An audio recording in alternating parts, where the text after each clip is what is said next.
Je crois que si j'avais raté ce discours, j'aurais pu conclure que j'ai raté le discours de ma vie. Parce que ce que le capitaine Ibrahim Traoré dit, comme il a souligné, bon, il a parlé à un groupe donné. Cela va se multiplier sur les réseaux sociaux, mais dans quelques jours, quelques semaines ou mois, plus personne n'en parle. Ça doit faire l'objet de programmes d'éducation dans nos écoles. Et quand je dis école, à partir du niveau CM2, un enfant peut comprendre ce que le capitaine Ibrahim Traoré a dit. Au collège, au lycée, à l'université, dans les centres de formation. Mais parce que si on ne réveille pas le noir, comment peut-on parler de développement? Le noir n'est pas maudit, mais on l'a complexé. Et c'est une accumulation de complexes à travers des siècles. Écoutez bien, soyons sincères, soyons francs. Regarde bien, les Noirs ont souffert sur tous les continents. Les peuples autochtones ont souffert sur tous les continents. Quand tu prends l'Amérique que nous connaissons aujourd'hui vit grâce au génocide des peuples autochtones américains. C'est ça, amérindien. L'Amérique du Nord. Tu viens en Amérique centrale, c'est la même chose. En Amérique latine, c'est la même chose. Est-ce que tu sais qu'après la Deuxième Guerre mondiale, les plus grands criminels nazis ont été sollicités par des pays d'Amérique latine, je ne veux pas les citer, pour mettre leur science destructrice au service de ces pays, pour anéantir les populations autochtones dans les forêts amazoniennes, parce que les gens achetaient des terrains. Quand on dit là-bas acheter un terrain, Gilles, c'est pas 2-3 hectares. Ça dit que quelqu'un peut acheter l'équivalent de la moitié du Togo. On lui dit non, il y a des Indiens dedans. Il dit non, et gommez-moi tout ça. Et le plus célèbre des gommeurs, c'était le soi-disant scientifique allemand Joseph Mengele, qui, dans les camps de concentration, avait à son actif, à lui seul, au moins 15 000 morts, juste parce qu'il essayait de créer l'homme nouveau, l'Allemand nouveau, avec les yeux bleus. Donc c'est des gens comme ça qui ont été sollicités pour anéantir les peuples autochtones. Le noir a été anéanti de la même manière. Mais au moins, aux États-Unis, les Américains ont la pudeur de ne plus se moquer des peuples autochtones en les réunissant pour les saouler, pour leur rabâcher les oreilles avec droits de l'homme, démocratie. Parce que les autochtones leur diraient, mais écoutez, vous ne nous avez pas traités avec droits de l'homme, vous ne nous avez pas traités avec démocratie. En Amérique latine, les peuples autochtones, que ce soit les Mayas, les Incas, les Aztèques, depuis le Mexique, personne n'a le culot dans ces pays de réunir les reliquats des survivants pour leur parler de démocratie et droits de l'homme. Mais en Afrique noire, où des pays européens ont sévi, dont le plus féroce était la France, en matière d'esclavage et de criminalité, les survivants qui ont survécu miraculeusement, le capitaine Ibrahim Traoré l'a souligné, que c'est un miracle que les Africains existent encore parce que tout avait été fait pour les anéantir. Alors, les survivants qui tentent maintenant de se réveiller, on vient les complexer, droits de l'homme. Qu'on me montre les traces de l'application des droits de l'homme en Afrique durant le temps colonial français. Si quelqu'un a des traces, qu'il vienne nous les montrer. On va les enseigner dans nos écoles pour leur dire les Français sont un peuple respectueux des droits de l'homme. La preuve, quand ils étaient ici, voici ce qu'ils ont fait pour nos droits. Qu'on nous montre leur fait d'armes en matière de liberté de parole quand ils étaient ici. Mais on ne dit pas. Donc nous sommes condamnés à la triple peine. On a été esclavagisés, on a été exploités, on a été massacrés avec l'intention manifeste de nous anéantir, de nous faire disparaître de la surface de la terre. Par miracle, nous avons survécu. Et aujourd'hui, les gens qui nous ont fait tout ce mal reviennent. Au lieu de s'excuser, ils nous parlent des droits de l'homme. C'est-à-dire que les crimes qu'ils ont commis, on a l'impression qu'ils veulent dire que c'est nous qui les avions commis et ils viennent nous dire ne faites plus ça. Alors que c'était à eux de dire écoutez, ce que nous avons fait, ça n'est trop, on ne veut plus le faire. Donc nous sommes à une double ou triple peine de la part de ces pays prédateurs insatiables et le capitaine Traoré parle pour quand même que les gens se réveillent. Et regarde, quand il parle des gens qui viennent carrément, tu t'imagines le voir, lui proposer des produits pour abrutir les Africains. C'est-à-dire que ça ne les gêne pas. Ce qu'ils ont fait pendant l'esclavage, ce qu'ils ont fait pendant la colonisation, ils se disent que ce n'est pas suffisant. Ces nègres, ils sont tellement durs à tuer que bon, il faut trouver une autre formule. Aujourd'hui, on nous parle médecine moderne, de vaccination. Qui avait vacciné les Africains? Qui les avait soignés pour qu'ils soient les gens les plus costauds, les plus robustes, les plus résistants pour aller travailler dans les plantations en Amérique pour enrichir les Blancs? Qui les avait vaccinés? Qui les avait soignés? Qui avait mis quoi dans leur nourriture pour manger, pour boire? Personne. Ils ont grandi, ils ont eu tout grâce à leur environnement, grâce à leurs plantes. Regardez aujourd'hui, les mêmes plantes sont là. Les mêmes connaissances sont là chez nos vieux dans les villages. Mais on nous a formatés pour que nous méprisions ces plantes et ces vieux qui soignent. Nos médecins, à qui je rends hommage pour leurs efforts dans les hôpitaux, ils sont allés apprendre la science du blanc pour guérir. Imaginez qu'un médecin togolais, après avoir maîtrisé la science du blanc, vienne maîtriser la science du village. Je jure, Gilles, des Blancs se déplaceront de l'Europe pour venir se faire soigner par ce médecin. Mais on ne veut pas leur donner cette faveur. C'est à eux d'abord qu'on fait mépriser les soins de la médecine traditionnelle. Donc, le capitaine Ibrahim Traoré a entamé un immense chantier. Il a parlé, il n'a pas parlé seulement au Burkinabé. Le capitaine Traoré a parlé à tous les Noirs qui souffrent. Et il n'y a pas un seul pays au monde où les Noirs ne souffrent pas. Alors j'entends, il semble qu'ils ont même des communicants. Je ne sais pas où ils ont fait leurs écoles de communication, qui s'en prennent à ces propos. Non, ils bafouent les droits, parce qu'il semble qu'il faut prier ou il ne faut pas prier. Comment? Des pays où, quand la campagne électorale arrive, le thème principal, c'est la lutte contre telle ou telle religion, ne peut pas venir au Burkina donner des leçons d'oppression ou de non-oppression contre une ou l'autre religion. Dans leur pays, là, quand il y a élection, là, thème numéro 1, c'est des agressions contre des religions qui n'ont rien fait. Là-bas, les religieux, les croyants ne se promènent pas pour égorger les gens au nom de leur Dieu. Mais c'est là-bas qu'on les agresse, on les méprise, on les piétine. Donc, le capitaine Ibrahim Traoré fait un travail immense. Moi, quand j'ai écouté ça, j'ai pratiquement eu les larmes aux yeux. Parce que, souvenez-vous, Gilles, dans ce studio, mais j'ai toujours attaqué avec véhémence le comportement de certains Noirs qui ne veulent rien comprendre. Vous êtes allés à l'école. Le Blanc, au moins, a eu la gentillesse d'ouvrir les connaissances pour vous. Allez apprendre. Vous allez en Europe pour étudier. Il y a les bibliothèques, il y a tout. Il y a les librairies, il y a tout. Il y a les anciens édifices, il y a les musées, il y a les cathédrales. Vous ne visitez rien. Quand vous revenez ici, c'est pour raconter quel vin vous avez bu ou quelle vieille vous avez baisé toute une nuit et qui a dit que les Noirs ils sont forts. Hein? Mais écoutez, les Noirs, c'est pas ce que les Chinois ont fait pour s'en sortir. Les Chinois se promènent en Europe avec leurs appareils photo. Ils photographient tout et arrivés chez eux, ils copient tout. Au départ, après la Deuxième Guerre mondiale, même les Japonais, quand ils fabriquaient leur radio, les gens se moquaient de ça, que c'était des pacotilles. Et aujourd'hui, il n'y a pas meilleur en électronique que ces Japonais. Après, c'est les Chinois. Tu as même que, oh, ça c'est une chinoiserie. Les Africains qui n'ont jamais fabriqué un vélo ont le culot de se moquer de ce que les Chinois fabriquent.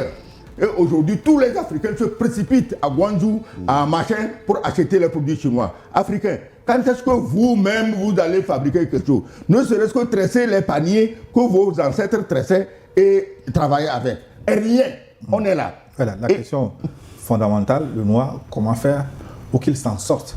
Et le président Traoré a affirmé que la géopolitique actuelle offre une fenêtre ouverte par Dieu pour l'Afrique, mais que beaucoup restent aveugles. Alors pourquoi l'élite ou une partie des populations africaines a-t-elle du mal à saisir ce tournant historique? En une phrase, je passe la parole. D'abord, ils ont du mal à saisir parce qu'ils ne comprennent pas. Les pauvres.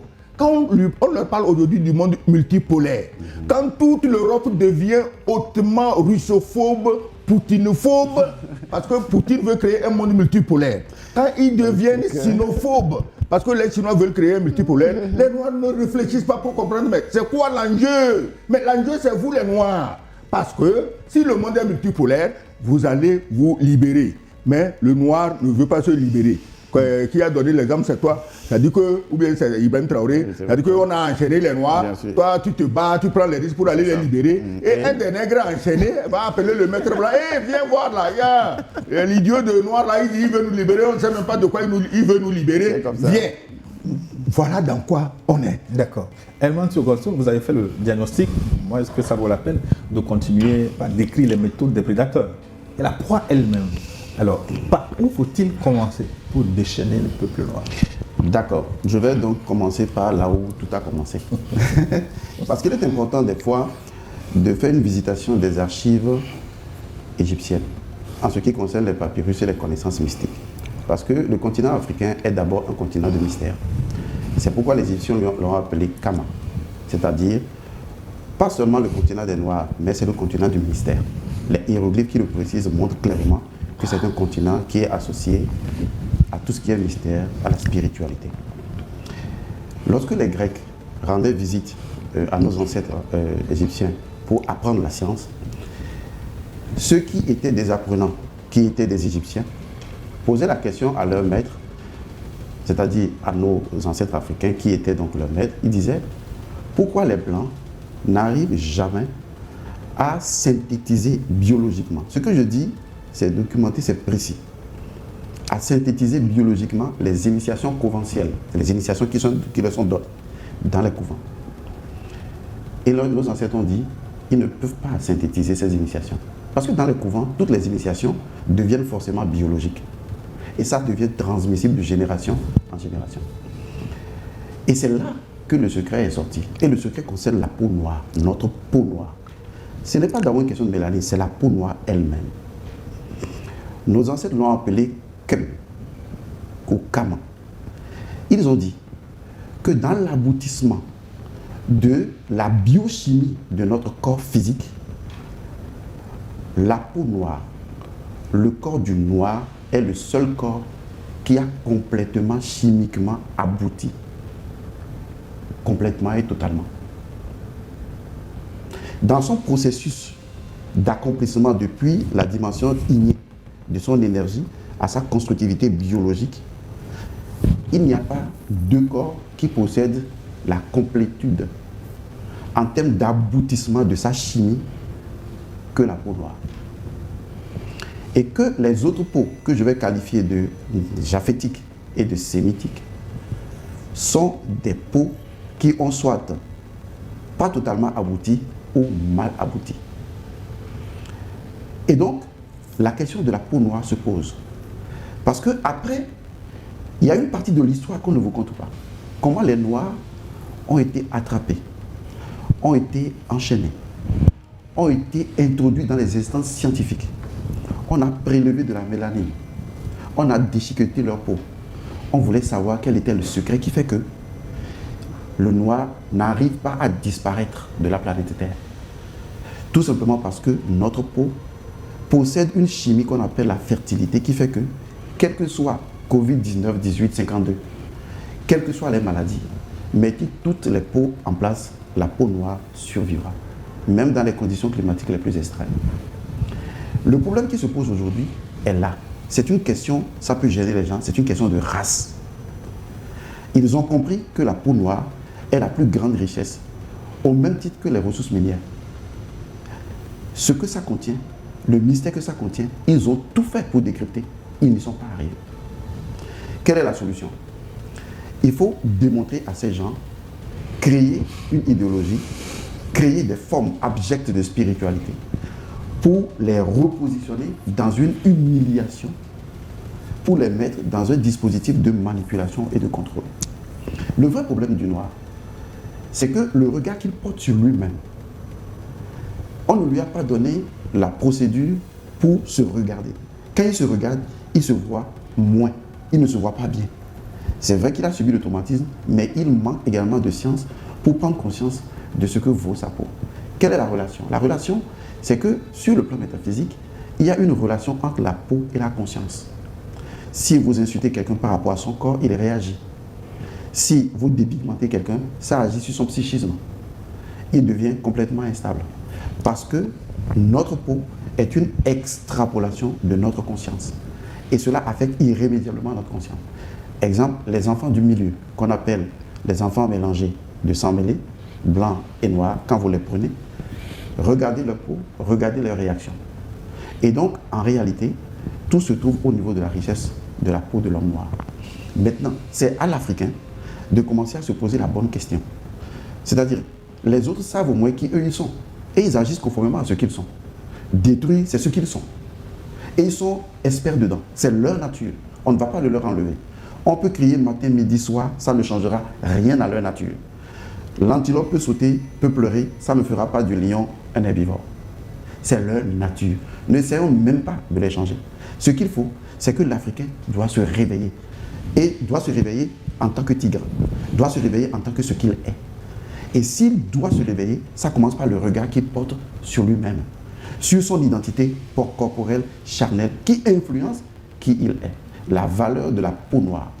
Même ici, pour finir, même ici en Afrique, même ici au Togo, est-ce que vous voyez comment est-ce que systématiquement les Noirs sont traités? Ou comment le Noir lui-même il se traite par rapport aux autres? Parce que le regard qu'il porte sur lui, même nos filles, elles se dépigmentent parce qu'elles ne se portent pas bien dans leur peau. Il faut qu'on se sente bien dans notre peau, la peau du noir. Il faut qu'on connaisse chimiquement, spirituellement, la valeur de la peau noire. Parce que les autres n'ont évolué que sur la valeur de leur peau.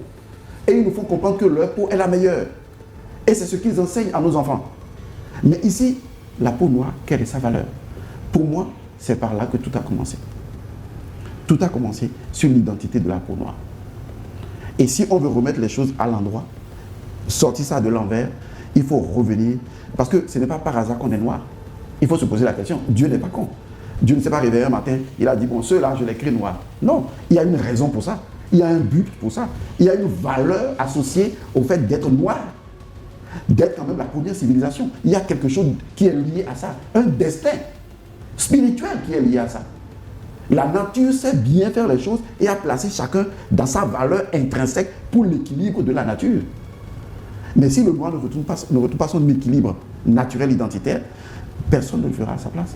Et c'est à lui de le faire. Donc il faut réveiller le noir à lui-même. Pas seulement ce qui se passe. Par rapport à ce qui se passe, il ne s'en sortira pas. Parce que le piège est dans sa conscience. C'est en lui, dans la perception qu'il a de lui-même. Et surtout de sa peau. Ça commence par là. Vous prenez votre enfant aujourd'hui, vous l'insultez tout le temps, vous verrez que son comportement va changer. Parce que la relation qu'il y a entre notre personnalité, c'est pourquoi on parle de personnalité. Si aujourd'hui tu parles mal à une personnalité, il risque même de te détruire. Parce que sa personnalité est une identité sacrée et centrale de son être. Et la peau noire fait partie de notre identité sacrée.